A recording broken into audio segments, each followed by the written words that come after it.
¿Qué tal, amables televidentes? Bienvenidos a esta nueva entrega de Dinámica Económica, un programa de economía para todos, como cada día, por Sport Vision, Canal 35. Saludos, Jairo Severino. Saludos, Esteban Delgado, muy buenas y bendiciones a todos los que nos ven en este momento por Sport Vision, Canal 35, Dinámica Económica.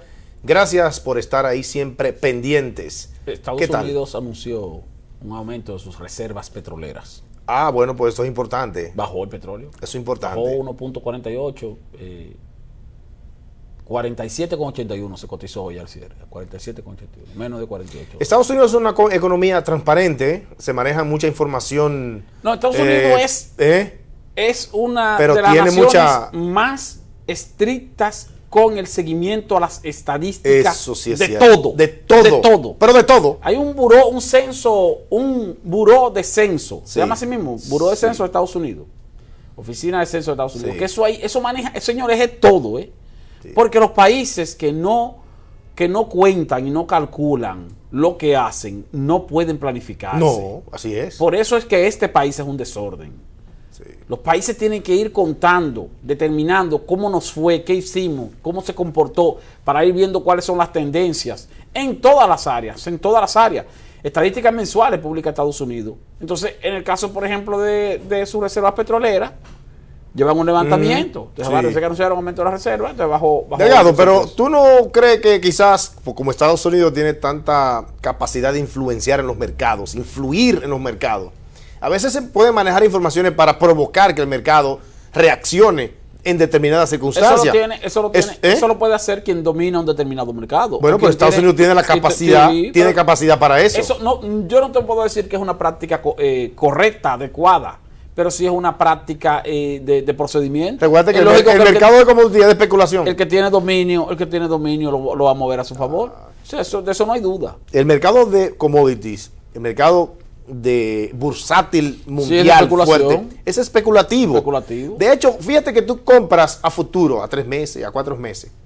Pero de aquí a allá pueden pasar muchas cosas. Entonces, hay personas que nunca han ido a un pozo petrolero y son dueños de petróleo. Sí, son dueños de petróleo. De grandes cantidades de petróleo. ¿Pero por qué? Porque lo compran en bolsa. Compran ahí. Le compran a uno que está vendiendo, revendiendo. Son compras virtuales. Son compras virtuales. Y posiblemente nunca han ido, ni nunca han olido el petróleo. No tienen pozos petroleros. No tienen. No son. Entonces, sin embargo, se transan con petróleo, compran y venden. Es un negocio. El mercado bursátil es un mercado apasionante. Es interesante. Una cosa interesantísima. Sí. Eso es como un casino de juego. Te puede provocar adicción, incluso. Te puede provocar un vicio. Sí. Y estresante también. Se gana, se es pierde, muy estresante. Es estresante. Sí. Porque además tú corres el riesgo de perderlo todo. Se puede correr el riesgo de perderlo todo. Tiene su técnica. Hay que estar encima de eso. Y desde finales del siglo XVII, cuando se fundó el Dow Jones, que fue el primer gran mercado de productos, obviamente ya Wall Street tiene muchas cosas, tiene varios índices bursátiles, pero el Dow Jones, por ejemplo, cuando se fundó, es el más antiguo. Ese mercado que, si se quiere, no fue algo ni siquiera planificado, sino fue que las circunstancias y los mercados, en la medida en que se iban modernizando y que se iba generando mayor demanda. Recuérdate que a finales del siglo XVII, siglo XIX, me estaba equivocado, siglo XIX, 1800 y algo, casi 1900, la explosión industrial fue muy grande en el mundo. Al ser tan grande, se generó una situación de una demanda increíble en muchos aspectos.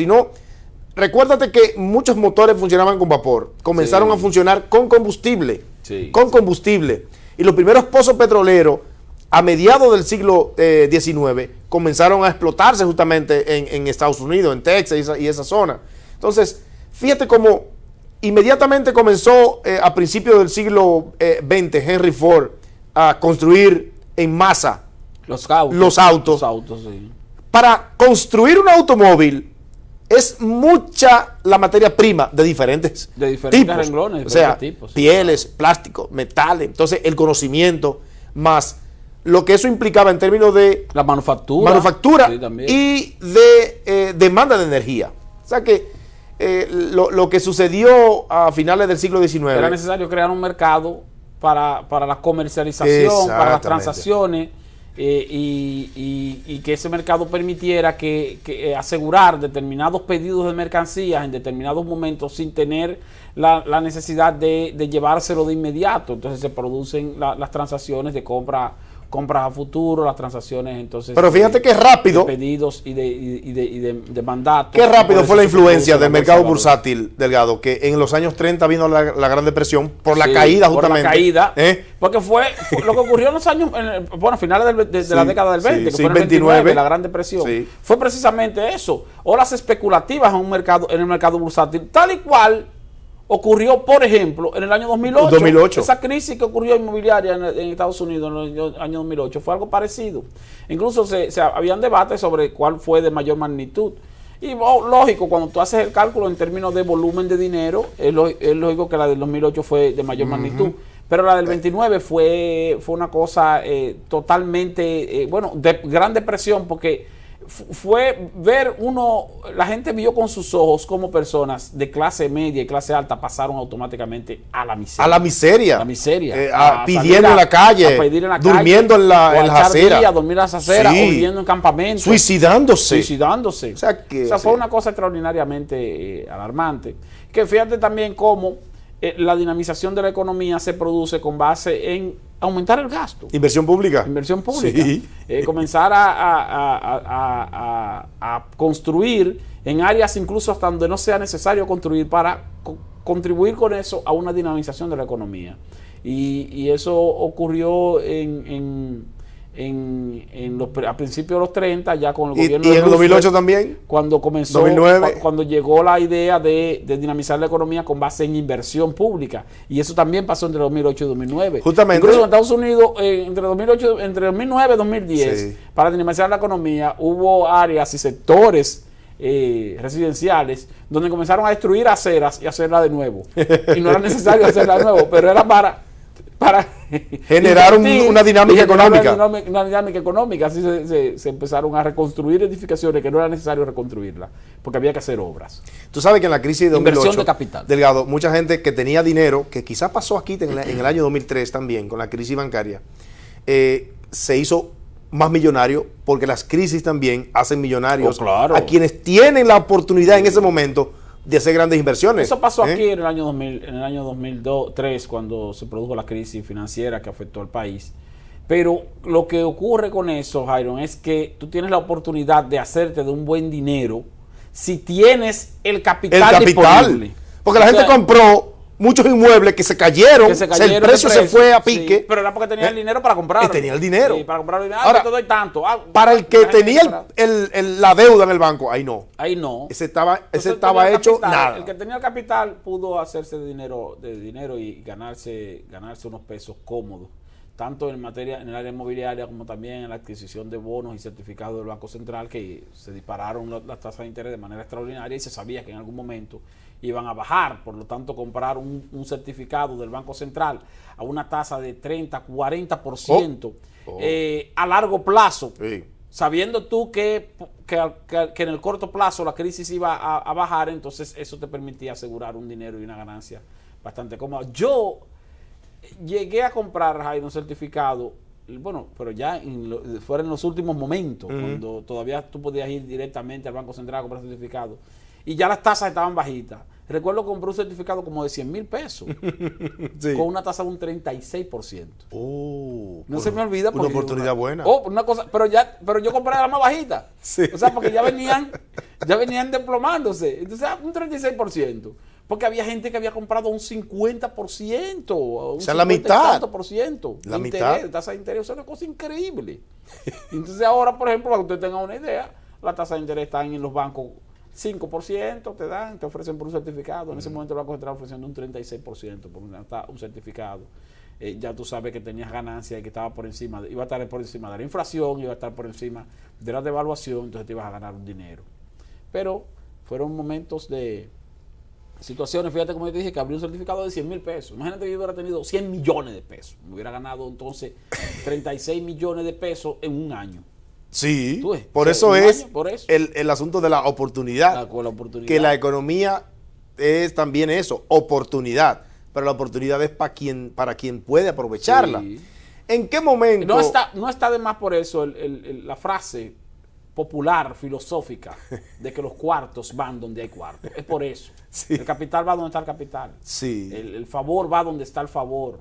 La gente, tú recibes ofertas de dinero cuando tú tienes dinero. Si tú tienes un dinerito en el banco, tú ves que te vienen llamando para ofrecerte una tarjeta de crédito, te vienen llamando para ofrecerte un préstamo. Te dicen, mira, usted tiene un préstamo aprobado aquí. Tú dices, bueno, Sí. pero yo no solicito préstamo. Sí, pero tú tienes un préstamo aprobado. Por eso porque ven que en tu cuenta tú tienes un dinerito ahorrado. Y dices, no, pero la persona tiene dinero, es solvente, se mueve, más o menos, tiene un buen empleo. Vamos a ofrecerle un préstamo. O sea, el dinero va donde está el dinero. ¿En Si qué momento? Si tú estás en ruina y vas con un préstamo, entonces dicen, no, usted no califica. ¿En qué momento de la historia económica llega Trujillo al poder, por ejemplo?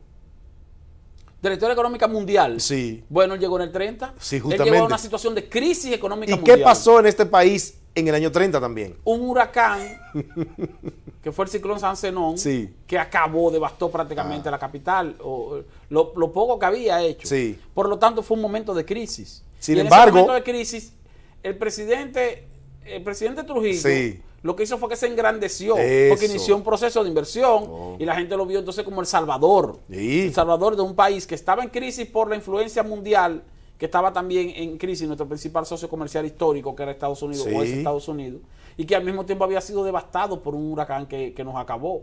Y eso lo que hizo fue que los benefició en vez de perjudicarlo. A los presidentes, Iron, les conviene cuando hay catástrofes naturales, aún haya muertes en masa. Sí, y es así una sucesivamente. pena. Es algo que vamos a hacer referencia en el segmento que viene cuando retornemos de esta pausa.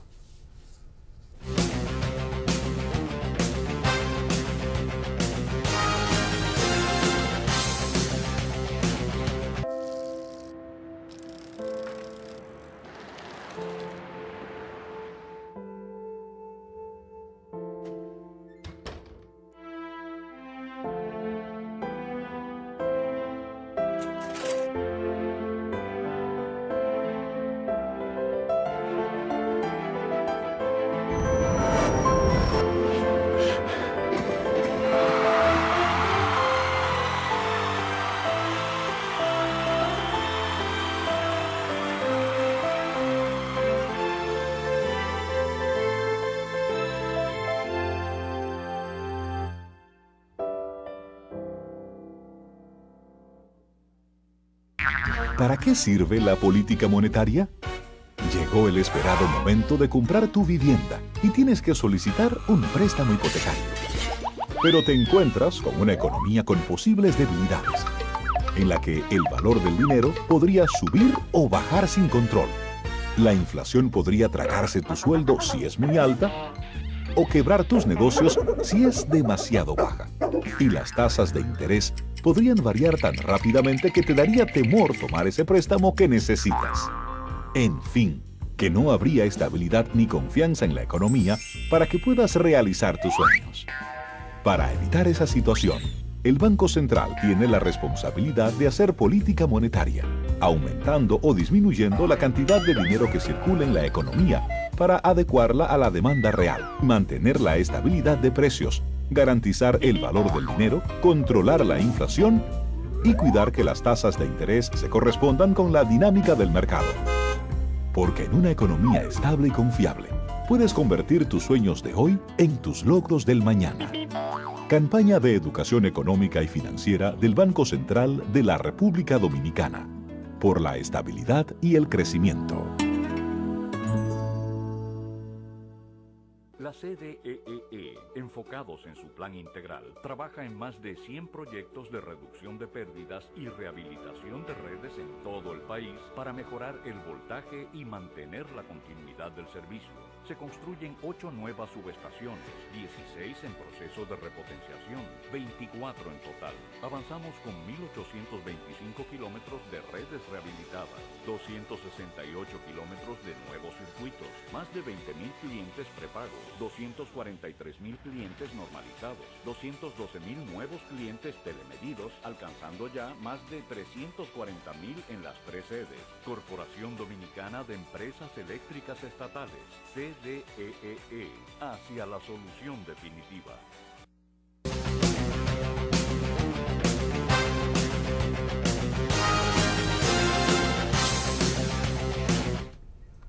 Pues bien. Hablábamos en el segmento anterior de que las situaciones de crisis benefician a los gobernantes, principalmente cuando ocurren catástrofes naturales, y a veces ni siquiera catástrofes naturales. Fíjate que cuando se derrumbaron las Torres Gemelas, el acto terrorista que derrumbó las Torres Gemelas en Estados Unidos, hay versiones no oficiales que dan cuenta de que el gobierno de George Bush tenía conocimiento de que podía suceder ese eso. atentado estaba en curso, y sin embargo no hizo nada para evitarlo. Eso puede ser especulativo. Ahora, lo que no es especulativo y sí es seguro es que Bush se engrandeció gracias a esa situación. Porque su popularidad estaba en el suelo. Sí, su popularidad estaba en el suelo. Eso levantó el ánimo patrio, nacionalista de los norteamericanos. Sí. Y eso incluso le valió la reelección presidencial. Sí, así fue. Eso fue así. Entonces, en el año 1979, aquí hubo un huracán, el huracán David, que también benefició de manera indirecta al presidente de turno, que era don Antonio Guzmán Fernández, que había llegado en el 78.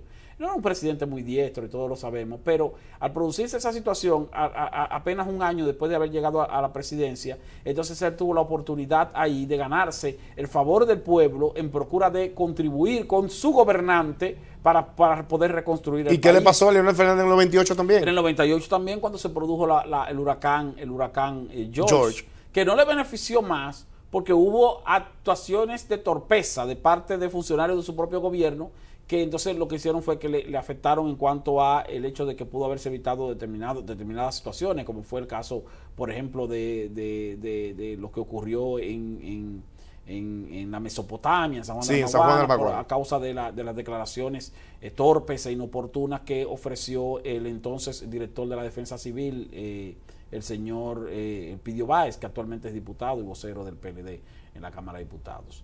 O sea, eso hasta cierto punto le afectó.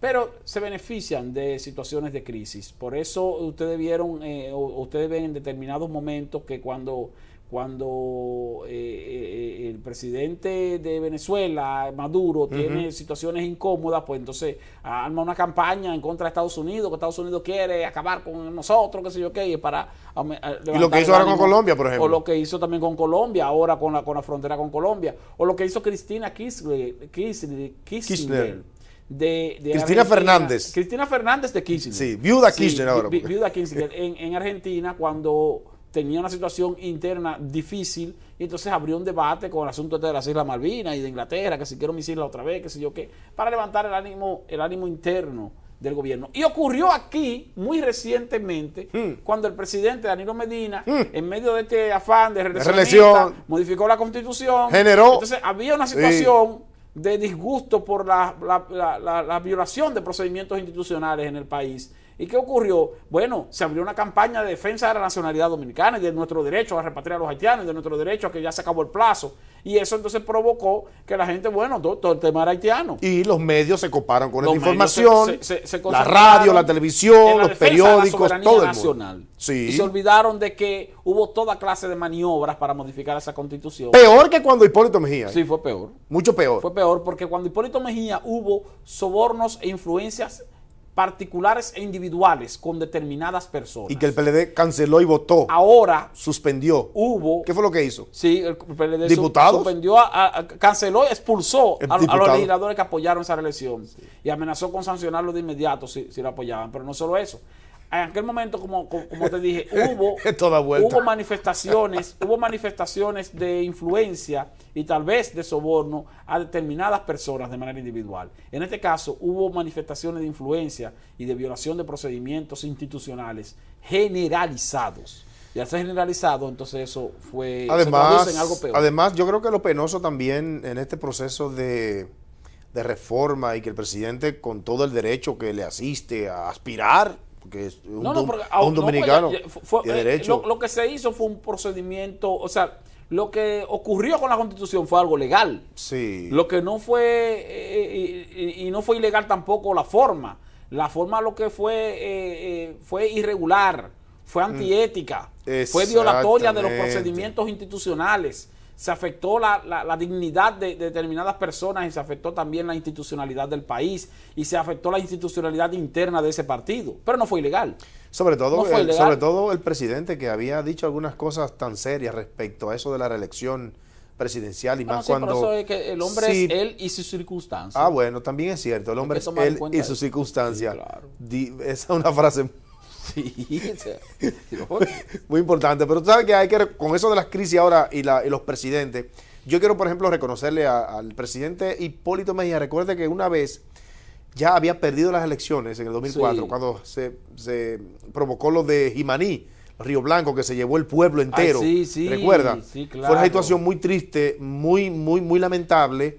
En Aquella crecida una que crecida hubo, sí. increíble, porque es un tragedia. río seco, Sí. o sea, un cauce prácticamente. Sí. Y cuando vino esta cantidad de agua de repente, pues obviamente se llevó a las personas, y lo malo es que fue de madrugada, gente que durmiendo, el río se las llevó, y yo creo que fue una actitud también, no solo porque le correspondía al presidente como tal, porque es el presidente de todos los dominicanos.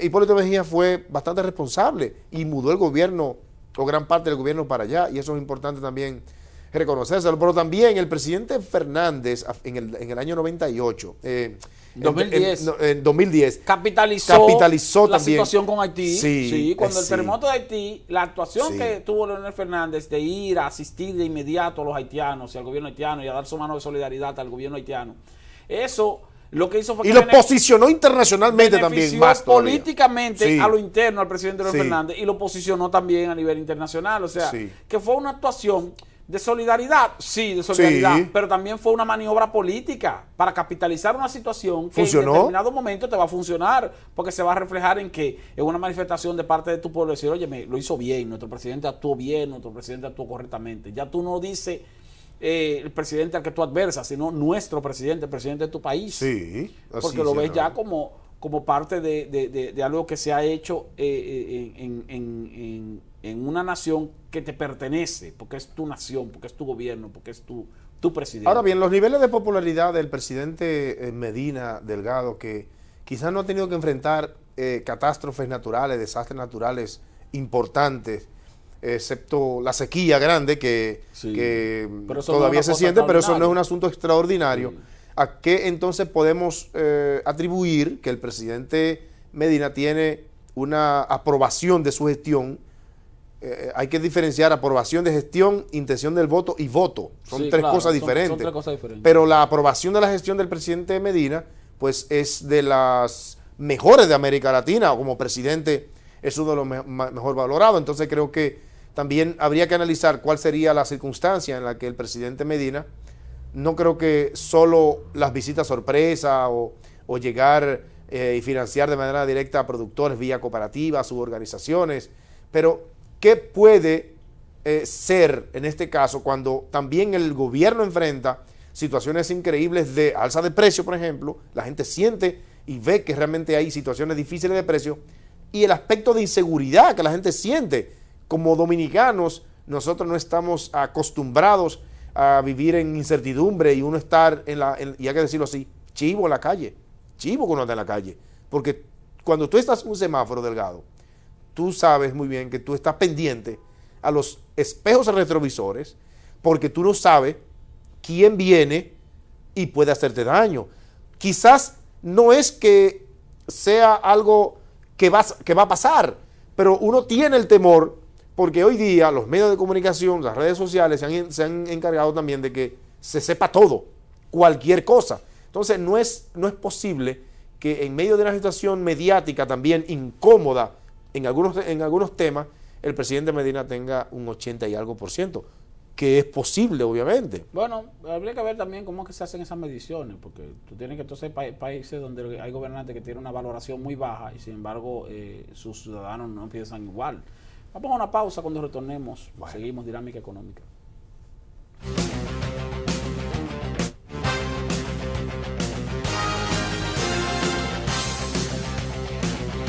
Para ti, ¿qué es el gasto responsable? Para mí es cuando uno paga lo que debe, porque hay que ser serio con el dinero. Para mí el gasto responsable es sencillamente saber arroparse hasta donde dé la sábana. Para mí un gasto responsable es cuando uno hace un gasto justo para seguir ahorrando. A mis hermanos y a mí nos criaron para que aprendamos el valor del dinero.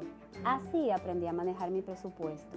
Controlando tus gastos responsablemente, obtienes más beneficios de tu tarjeta de crédito. Ahorrando poco a poco y evitando las deudas, obtienes más libertad económica. Pagando tu préstamo completo y a tiempo, logras tus metas sin complicaciones. El crédito es una herramienta excelente cuando uno aprende a usarlo bien. Superintendencia de Bancos de la República Dominicana.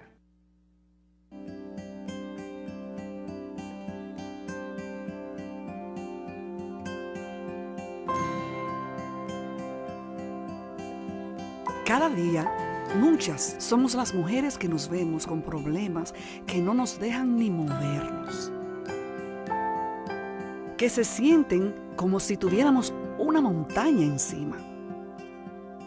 Mi mamá y mi abuela me enseñaron que a veces esa montaña no se va a mover, que la que se tiene que mover eres tú.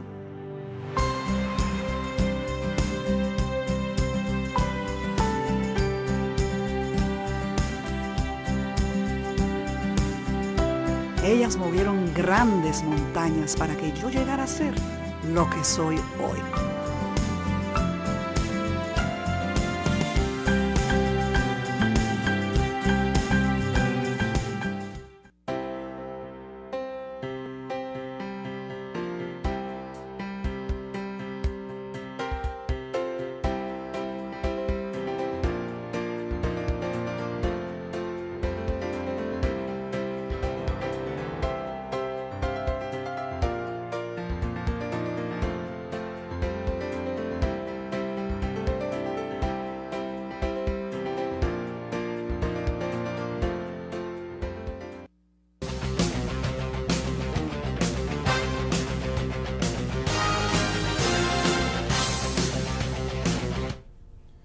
Delgado, bueno, la verdad que estos temas hacen que uno se sienta, uno se apasiona un poco Pero con fíjate, estos temas. Nos queda poco tiempo, pero quería también hacer referencia, Aaron. Pero esto va rápido el tiempo. Ya para finalizar, está pendiente la situación del caso de la oficina, del caso de corrupción, de la oficina de ingenieros supervisores de obra del Estado, ese caso que está conociendo el Departamento de Prevención de la Corrupción de la Procuraduría General de la República. Por ahí dicen que es la punta del iceberg. Surgió también un tema ahí de un escándalo también de corrupción, una investigación por corrupción, supuestamente un organismo de la Organización de las Naciones Unidas, de un embajador nuestro alterno que se llama, bueno, apellido creo que Perdomo, Francis Perdomo, algo así. Y también hoy fue al departamento, precisamente a la Procuraduría de Prevención de la Corrupción. El DPCA, algo así, ¿cómo se llama? PATCA, ahora se llama PATCA. Procuraduría de Administrativa y Prevención de la Corrupción. Bueno, el asunto es que José Joaquín Vidal Medina, el director de ética de la presidencia, un hombre ético, fue a llevar un expediente allá y dijo que llevaba un expediente por mandato directo del presidente de la República. ¿Pero cómo así? Un expediente de corrupción gubernamental. Y no quiso ofrecer detalle porque dijo que le corresponde a las autoridades hacer la investigación. Y no tiene nada que ver con OISOE. Pero exactamente a eso voy, que él especificó que no tenía nada que ver con el caso de la OISOE, que era un caso diferente. Por lo tanto, estamos hablando de un nuevo caso de corrupción, parece. Y que parece que también irritó al presidente porque fue, de acuerdo con él, fue el presidente mismo que se lo envió para que él, a su vez, lo envíe al Departamento de Prevención de la Corrupción. Pero esto es serio entonces. Sí, es serio. Es muy serio. Eso fue. Además, entregárselo al de comisión, al de ética. Comisión de ética, sí. Así, mire, lleve eso allí. Lleve eso allí. Se le dé curso a esa investigación. ¿Y quién hizo la investigación entonces? Porque bueno, ¿cómo se determinó eso? La investigación o la detección de la irregularidad salió del Palacio. Del Palacio Nacional. El presidente fue que se lo envió directamente a José Joaquín Vidal Medina para que a su vez fuera al Departamento de Prevención de la Corrupción. Si no tiene que ver con la OISOE y fue un asunto relacionado con defalco a recursos del Estado, tampoco tiene que ver con el caso del embajador de la ONU. Por lo tanto, se trata de otro caso adicional del cual nos enteraremos en los próximos días o en las próximas semanas. Hasta la próxima Dinámica Económica.